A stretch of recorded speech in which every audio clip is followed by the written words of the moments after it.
Hello, everyone. My name is Vladimir Malkov, and we are starting Open Documentation Hours. And first of all, let me ask Robert Kratky to report a bit about Canonical's Open Documentation Academy. Robert? Thank you. I just wanted to share a tidbit about how things are progressing. It's great to see people getting involved and interacting with the issue queue. And just in the past week, there's just on the issues that I have filed for the projects that I'm involved with, and very interesting PR was submitted by one contributor that actually involved some very nice single sourcing logic for the net plan documentation. So kudos to that person. I don't think they're here right now, but that was really nice, and it was not the run-of-the-mill kind of work. There's also one other thing that I wanted to mention, and unfortunately I was not able to prepare it as I wanted to prior to this meeting, but there's an entirely new project for Ubuntu, and that is a developer guide for people who actually are interested in developing applications on Ubuntu using Ubuntu as their developer platform, not developers of Ubuntu. And we're putting together a new documentation set for just that purpose. And so I'm going to be submitting a whole bunch of issues that I think could be very interesting for many people, because they are not very difficult, but also I think quite interesting for various tool chains, including Java, .NET, Rust, GCC, Python, and other. So I think that that's going to be a nice thing to choose from. All right, over to you, Vladimir. Thank you. Yeah, thank you very much. And now let's hear from Jana with her presentation on industrial standards and documentation. Jana? Yep, thank you. Can you? Sorry. Can you confirm if you can hear me well? Yeah, I can hear you. Does the sound okay? Okay.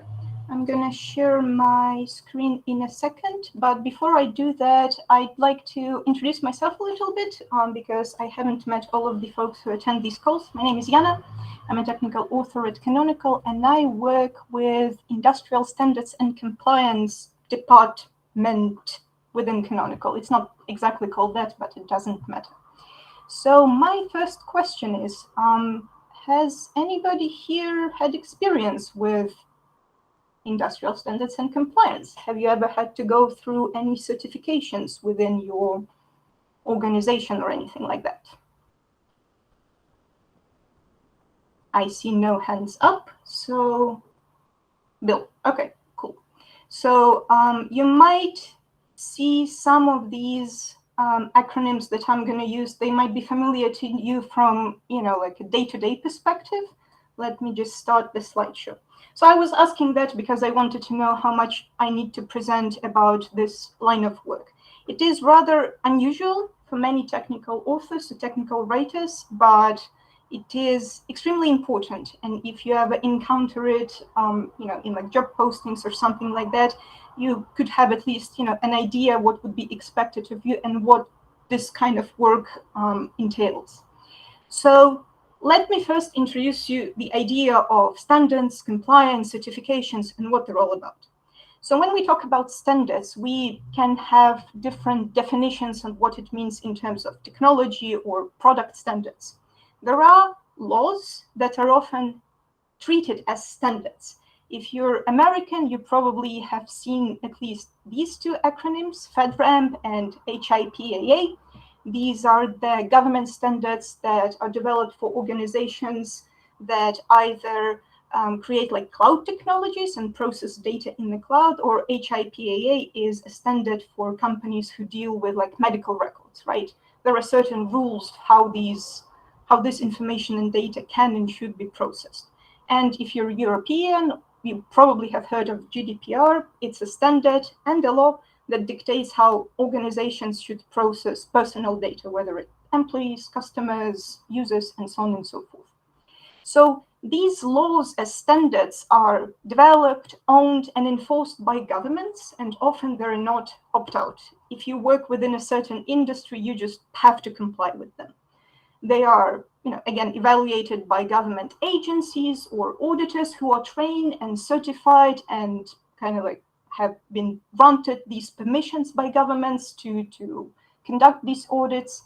And these standards in general are extremely broad and deep in terms that they address organizational rules, processes you should follow, and sometimes the quality of the product or the service that you provide too. Really depends. In like commercial setting, in enterprise setting where we work, obviously a company like Canonical also has to comply with many of these, depending, on the country, on the legislation, and so on and so forth. And these are typically and most often are driven by the legal team. So a technical writer or technical author can like support them in some cases, but usually it's something that's completely owned by the lawyers and the specialists in this area. Obviously, they work with other departments, like I don't think a single lawyer can, design an information system that's like compliant with GDPR on their own. They work with whatever IT or, internal support they have, but usually it's driven by legal departments. So this is where we as technical authors have a little bit of less, role, sometimes not at all. And there are things, another category that this is just a colloquial way I refer to them. I call them best practices as standards. They're not standards in a way that they are not dictated by some central authoritarian government entity, and they do not talk very little about the process of how the end product is created. They just talk about the qualities of the product itself. So some of these examples are CIS benchmarks. These are the security benchmarks for different, basically software. MISRA C, it is a standard for how C code should be written, to put it simply, right? It doesn't say, what kind of process you should follow when writing programs in C, but just specify specifically, how the code, the source code should be structured, written, and so on and so forth. And if you're from academic environment, you have probably met at least a bunch of these abbreviations in your life. These are all different style guides. And they also can be considered as standards, especially in academia, where, for example, like university or something, they accept one specific style guide and they demand all of the dissertations to be written according to this style guide. So it is a standard too. They don't tell you exactly, oh, you should review your dissertation, in 3 agile cycles, and you should have, a peer review, or you should use these automated tools. None of that comes into picture. It just says, your dissertation, your academic text must comply with this and this style guide, aka standard. So these best practices, as I call them, or like product-specific standards, they are owned by independent organizations and usually are evaluated by either parties that are trained to do this or often even automatically. There are tools that are developed for you to evaluate whether code is compliant to specific standards, whether text is compliant to a specific style guide, and so on and so forth. And as I mentioned, they typically address end products. So this is also not the area where, as a technical writer, you would have too much work, to put it simply. Like you might be asked to comply with a specific style guide, for example, or if you code something, you might be asked to comply with a specific coding standard. But you don't actually document much of anything around it. You might have a line somewhere in your internal policy that says, oh, we develop according to such and such style guide. And the third part is called what we internally call as industrial standards. You will often hear something like international standards, ISO standards, although ISO is just one organization that develops these. IEC, there are many, many others. These are kind of akin to those very broad laws that are developed for companies operating in a specific niche, but they are not enforced on a government level, right? They are a set of kind of like a collective knowledge generated, across many generations of organizations and companies and specialists, and they compile a set of recommendations or frameworks or standards on how you should approach development of products in certain areas. These are developed usually, again, by independent third parties. So ISO is International Standard Organization, which is not part of the government, it's its own thing. ISC is a separate organization.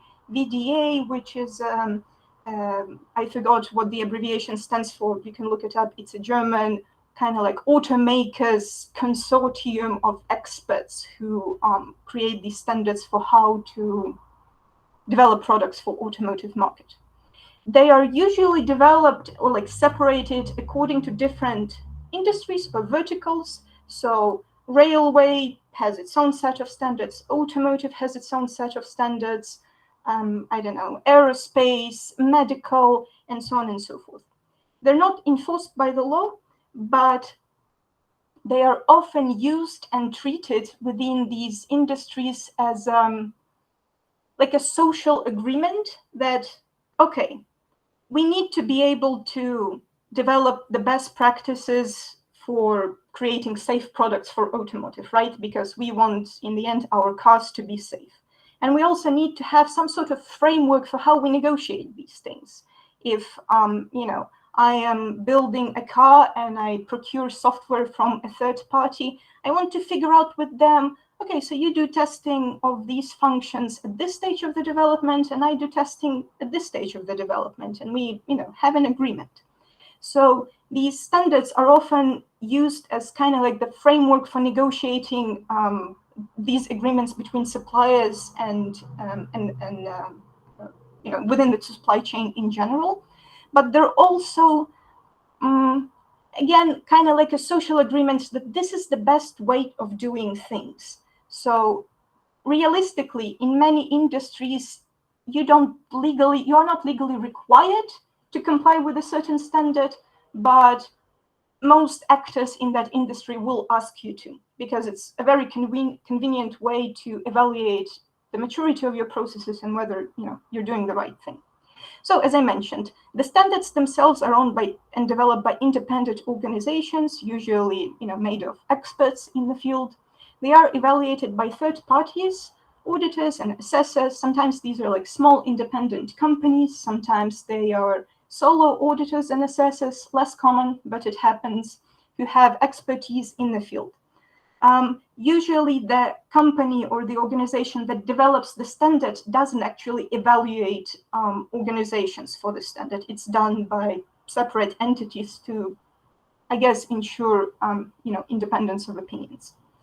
And as the first category, they're more geared towards addressing like the general holistic process of how you create products. So your organizational rules, processes, and sometimes they touch upon things that your end products should have, but not always.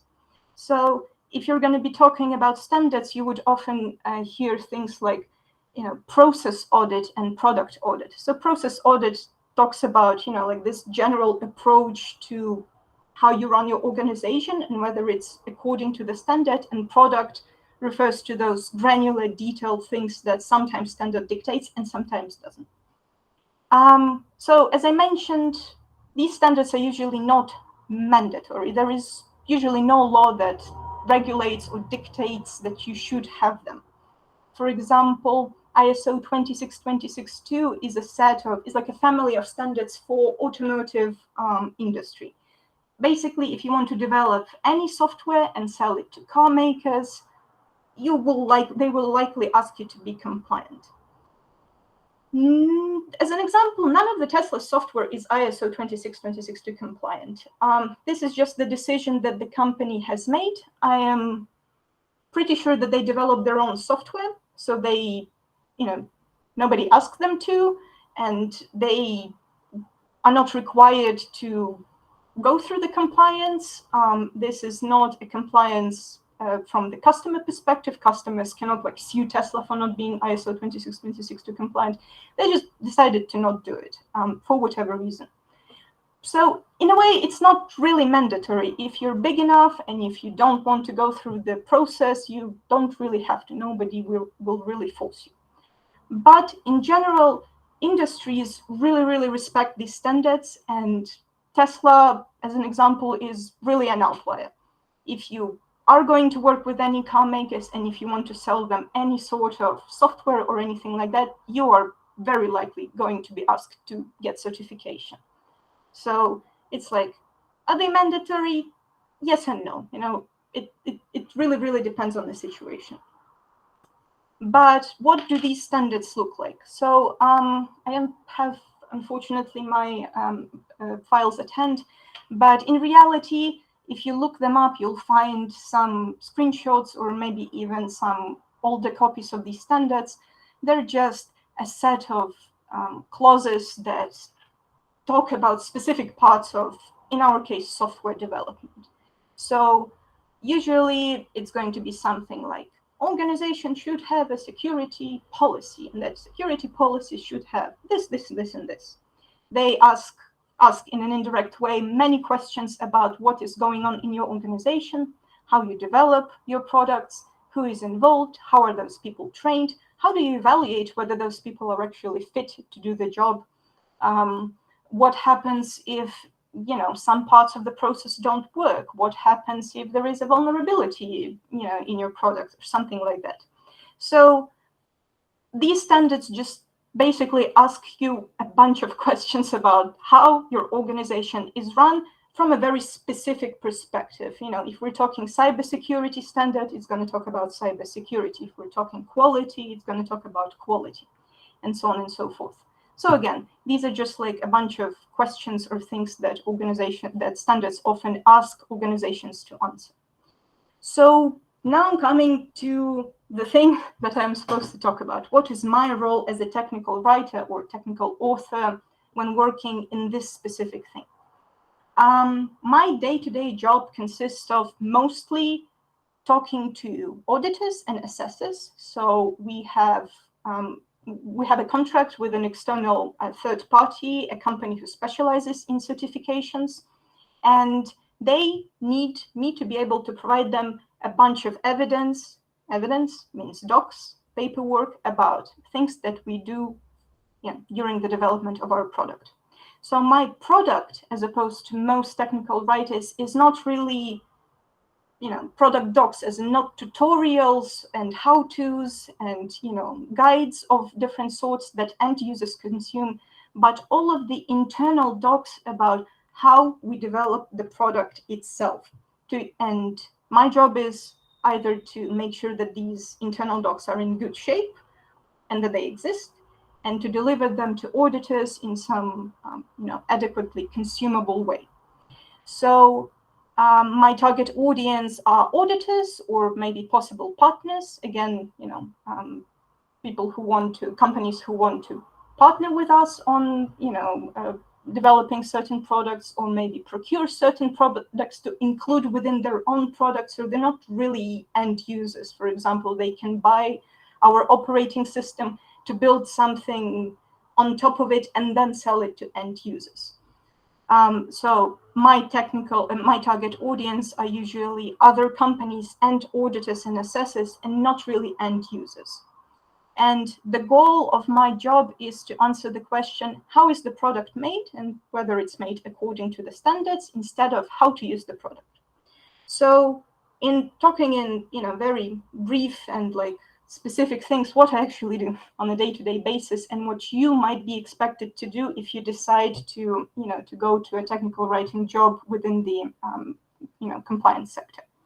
You need to know the standard very well, and you need to understand it in relation with the niche and sector that it applies to. If I'm talking about functional safety and automotive, I need to understand what functional safety is. If I talk about risk management, I need to know what risk management is. I cannot just, blindly go through mountains and mountains of internal docs without understanding whether they're talking about the thing that I need to answer. If we're talking about security, I need to know everything from what, path of the attack is to vulnerability management and so on and so forth. So the product in our case as, writers in the compliance sector becomes the process itself, the process of development. You need to be very, very close to it, and you need to understand the intricacies of, development in a specific sector. For example, I wouldn't be able to go and do the work for like healthcare compliance because I have no idea about the technologies that are used in healthcare. Just, that would require a lot of preparation and training. That's just absolutely not my area of expertise. So first and foremost, you need to understand the area, the industry, and the product and the technology that you're talking about. On a day-to-day basis, you collect all the evidences and docs that we currently have to be able to answer questions to the auditors that, that are derived from the standards. So sometimes a standard/auditor will ask you, so present to me your information security policy. And you're like, okay, we have it. There it is. It's in great shape. Nothing is required of me.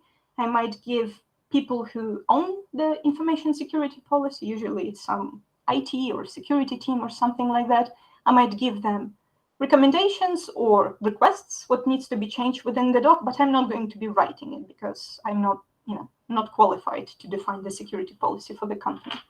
And sometimes the docs need a lot of improvement.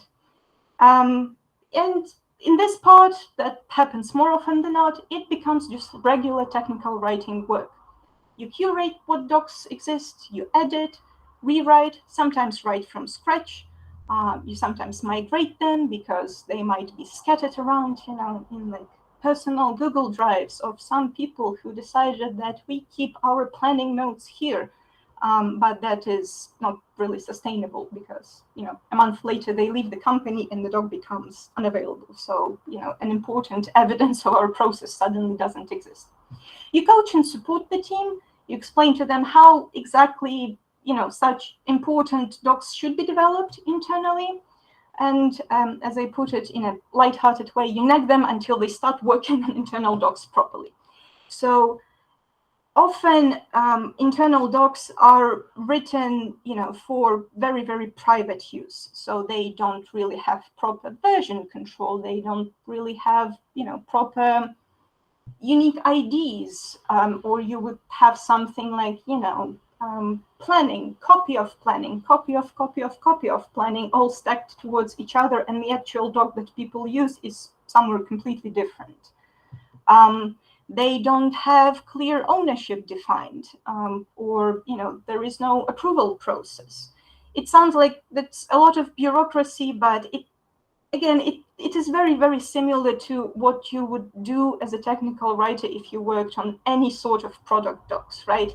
Often, as a writer, you don't have the knowledge to develop all of the information from scratch, and you're just working through a lot of drafts written by the engineers or with their input, or you curate and collect everything that they have and kind of reshape it to make a more meaningful story for the end users.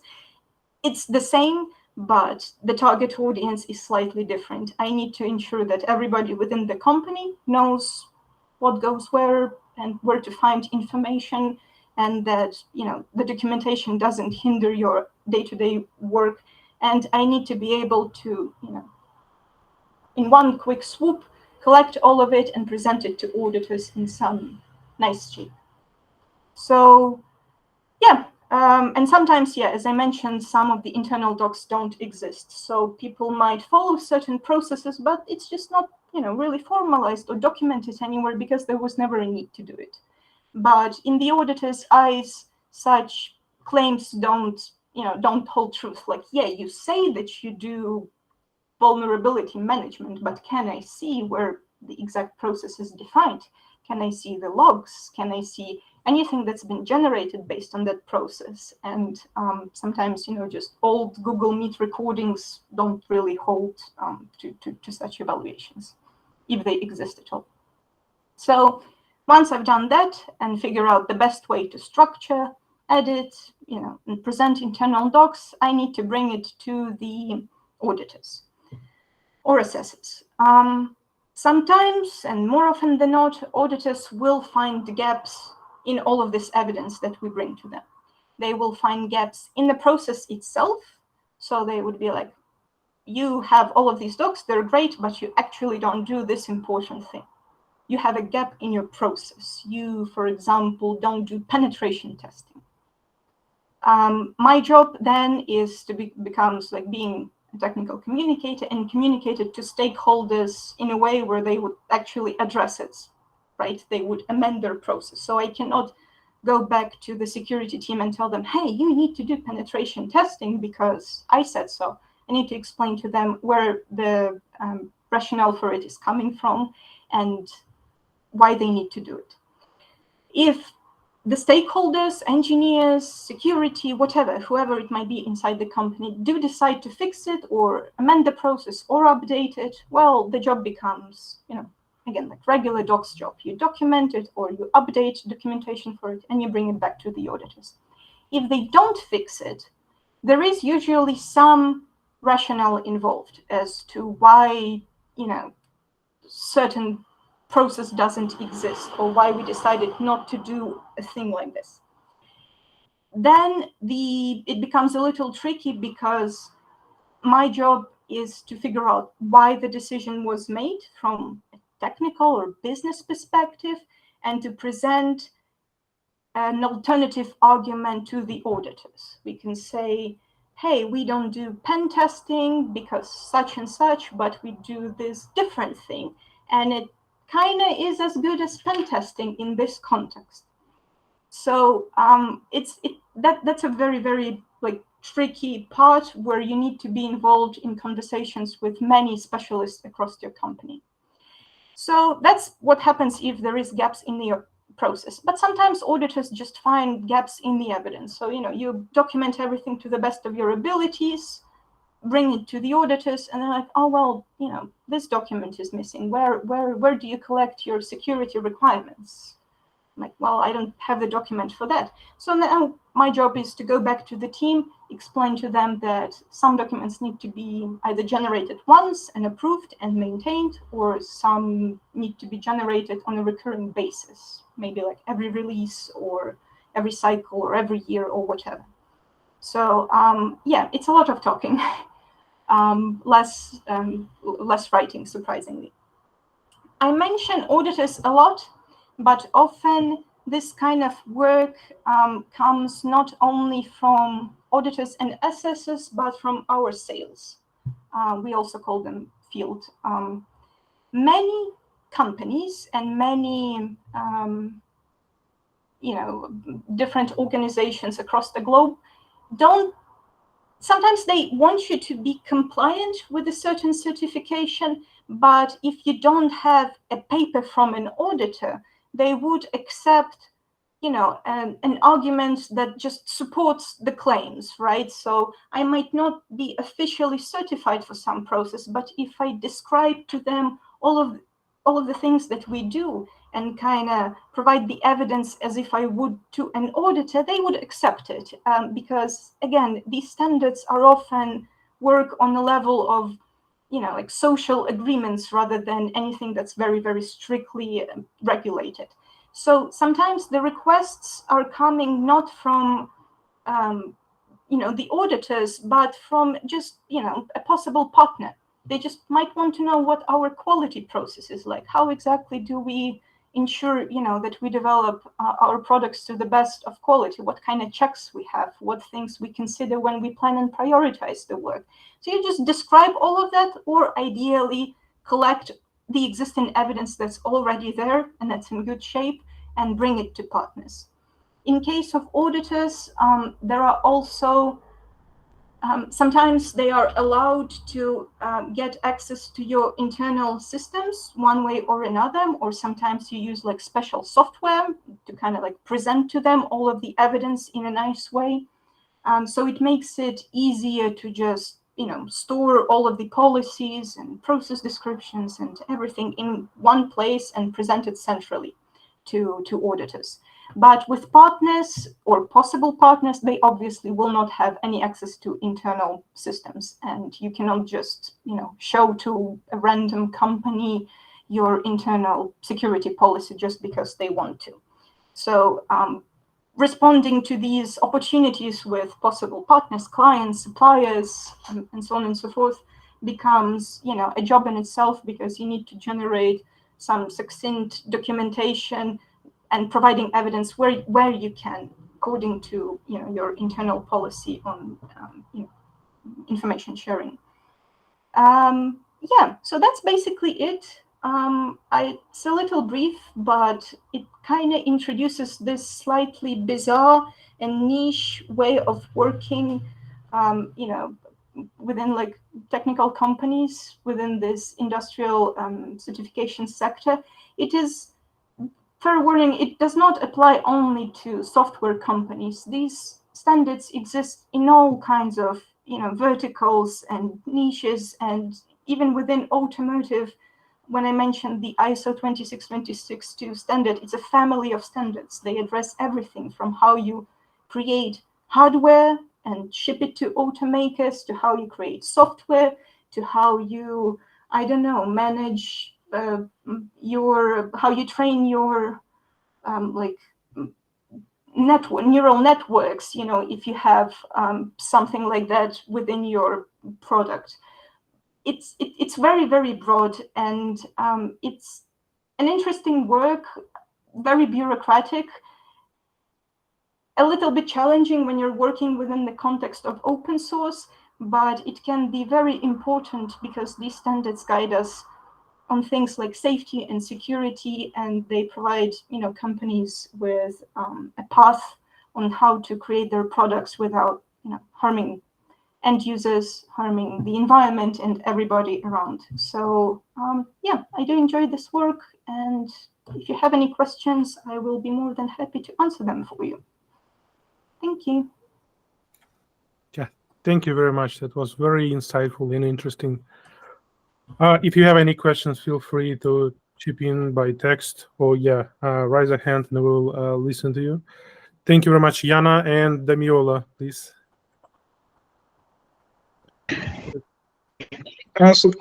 Thank you so much for the presentation. I think that was really educative, and I've been seeing a lot of job applications that requires most of these certifications, and for a long time I've been wondering what they are, because it's not something I'm used to. So my question is, for some of us, like for instance, I'm based in Nigeria, and there are not many local technical writing rules there, right? So which means some of these certifications are not, I'm not sure if there's a law that requires them or that ask organizations to have them. So my question is that for some of us that are out of jurisdiction, and most of our gigs are in jurisdiction that actually requires this these certifications, is it possible, is there a provision, or is it legal for someone outside of European or American jurisdiction to take these certifications?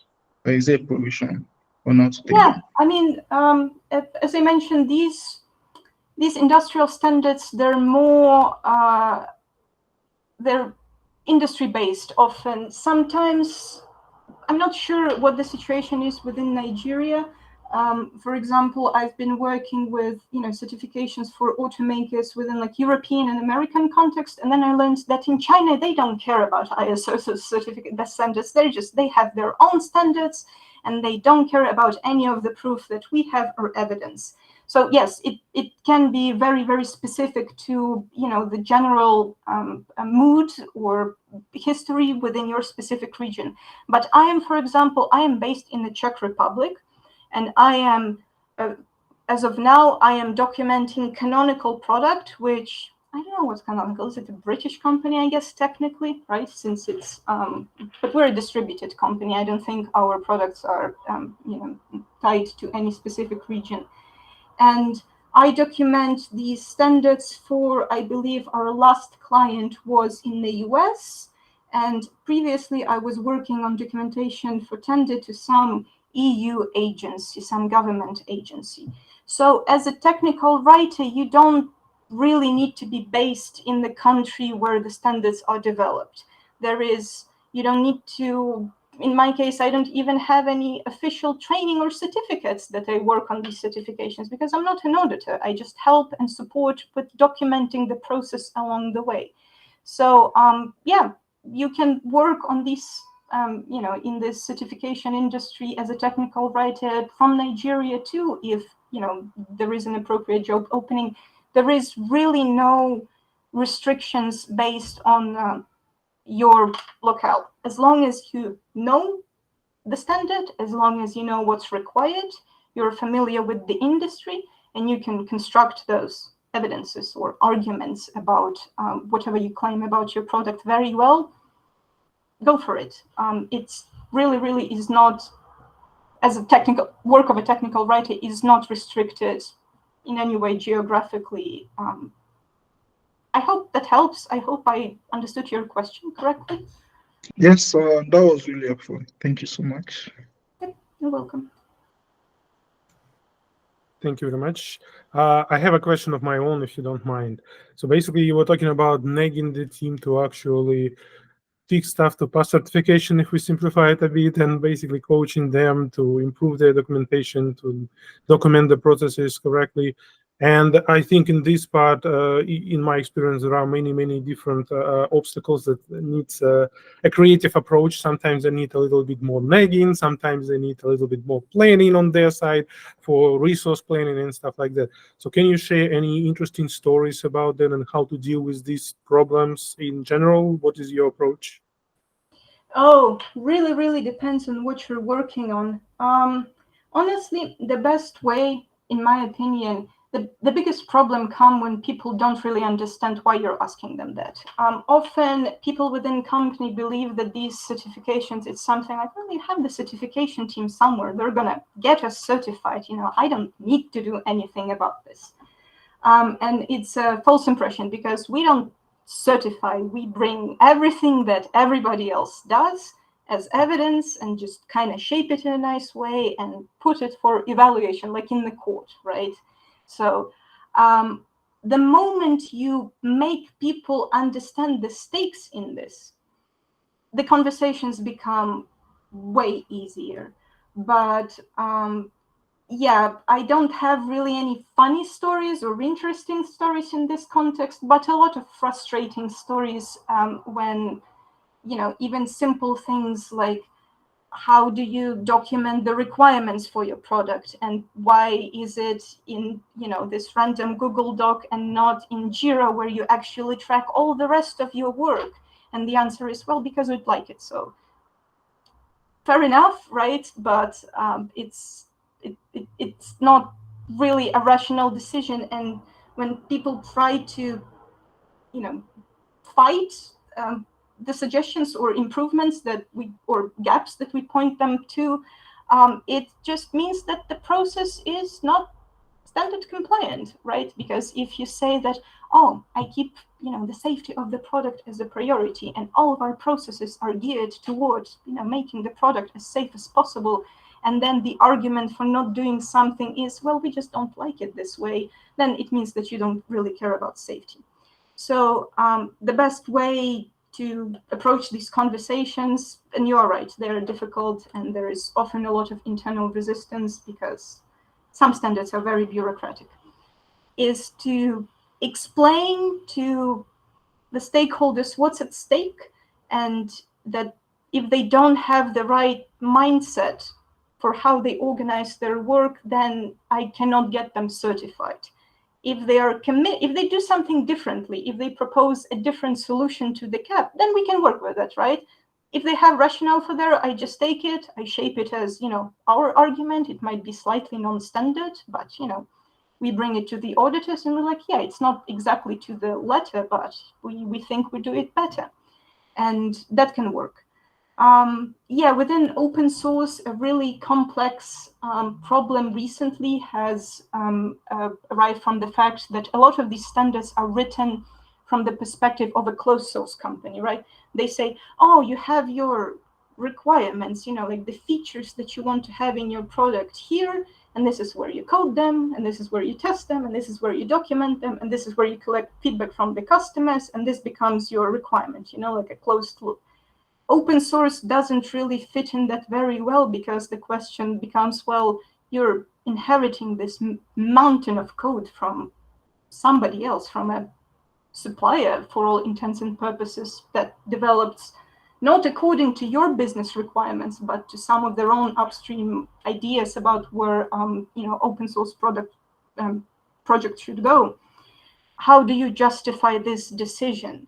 It becomes very, very tricky. And in some cases, like in terms of functional safe Linux for automotive, it hasn't been answered yet, because standard says you have to define your requirements. I'm like, well, we defined some of them, and some of them are coming from, upstream. How do you prove that whatever you're taking from upstream is functionally safe? That becomes a really, really, really tricky question. So, yeah, sorry, I'm rambling. To put it short, I don't have really fun stories. It can be a very frustrating work, and it does depend a lot on your relationship within the company and how well people understand, the intricacies of the certification work and compliance. Oh, thank you very much. And you actually answered one additional question of mine, is about synergy or conflict between certification and open source development. That's really nice. And the last question I have for you is actually about this internal documentation you talked about. Like, we create some internal documentation for the certification about the processes and how we compliant with the standards. Is this internal documentation being used for something other than just the certification, like on top? Maybe we can incorporate it in some onboarding or any other useful content. Ideally, all of this documentation that you bring to the auditors should be your functional internal docs, right? When you say that this is how we prioritize our issues during the planning stage, you should refer to the process to the document that you actually use every cycle, right? The ideal state is that you don't generate like a specific subset of documents in a nice way to present to the auditors. You do everything, holistically. You develop your internal docs properly. So that's the ideal stage. It doesn't often work, but this is how it should be done. There is another level to, these audits. Sometimes when you negotiate something with, for example, other suppliers or partners that you work with, you negotiate within this framework, right, of these standards. In case something fails in the end product, the litigation can start looking into everything that your partner did and everything that you did, which means they're going to look at your actual documents, right? If you say for your partners and for the auditors, oh, we test every pull request that we submit to our repo, and that's stated in a nice document that's presented for these official things, and then they actually look at your internal logs and they see that you don't test everything, every pull request, every new feature, it can become a really, really big legal, hairy problem. So yeah, ideally, certification docs should just be your internal docs that are in great shape and that are, maintained in a nice and organized way.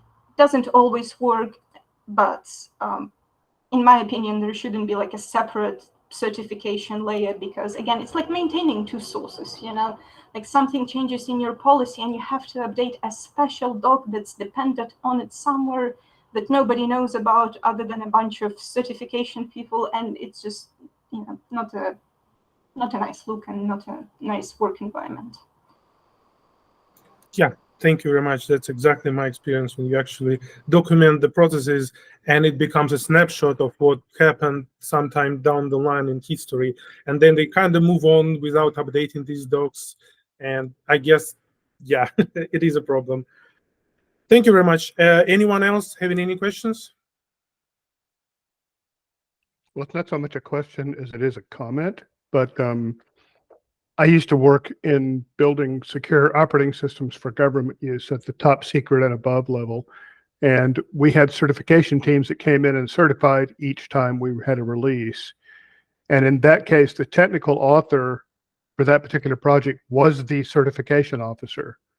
And so that introduced some weird stuff, because then when you were preparing for the certification, you could even tell the CEO what they had to do, and they had to do it. You could get fired if you were, kind of a jerk about it. But that whole process of controlling that, and you stand before the certification committee with the engineers behind you, and you give the rationale and you explain things. But the whole reason for this was technical authors can read fast. That was the whole idea within the military, that these are people that can read the fastest, so they get the job, which makes no sense. It's no set of qualifications, but you can still do the job. So there's a funny story for you. And somebody else has a hand up, so I'll go away.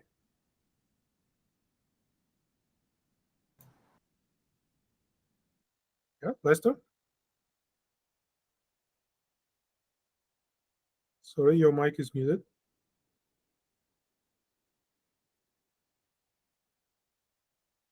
Yeah, we can't You're really on hear mute. you. Yeah, now we can hear.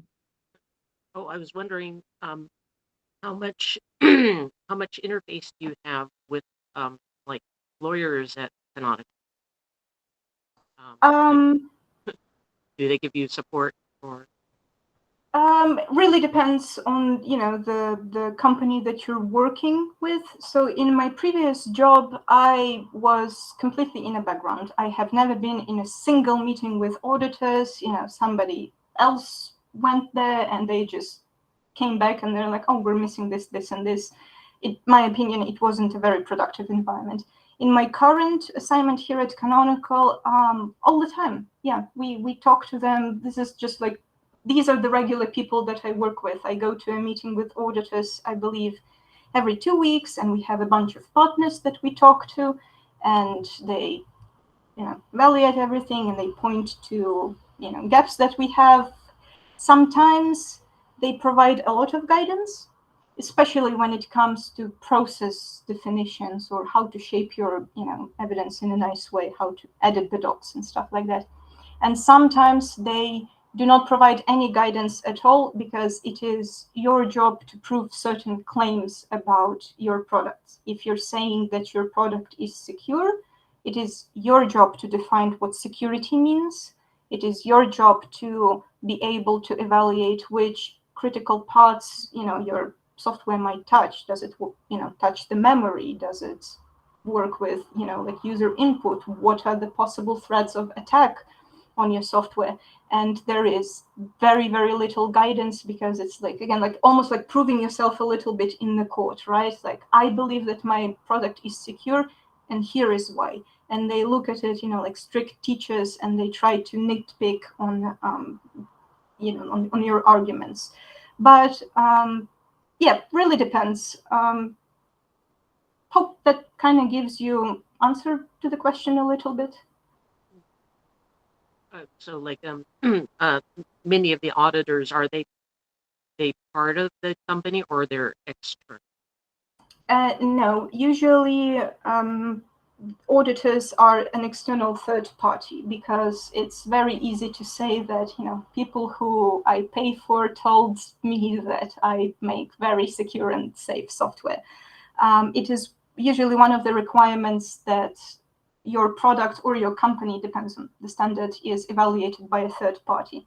And sometimes, it doesn't happen often, but sometimes, like, you, for example, work with some other company and they're like, oh, are you certified by such and such standard? And we're like, oh yeah, we're certified by this auditor. Like, I'd like my internal audit of your processes still, because a lot of things are at stake, especially when you work in critical industries such as, like building software, creating software for planes or cars or ships. So often you might have a paper from an auditing company, and the partner will still ask to conduct their own independent audit. This is why it's important to have like your internally everything in order and not generate like a bunch of documents for each instance. Just, you just be able to point them to the same thing that you show to auditors usually. Thank you very much. So any other questions? Okay, then I have a bonus question for you, Jana. So all the different standards, they are very different and usually created like in different times by different collectives of people, different organizations. What is your favorite one? What is your favorite industrial standard to work with?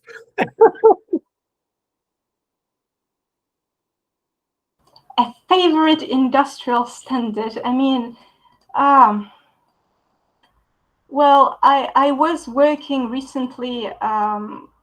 Actually, I was creating like a small mock audit for us Canonical folks. How much time do we have? I might provide you with a small mock audit if folks are willing to participate.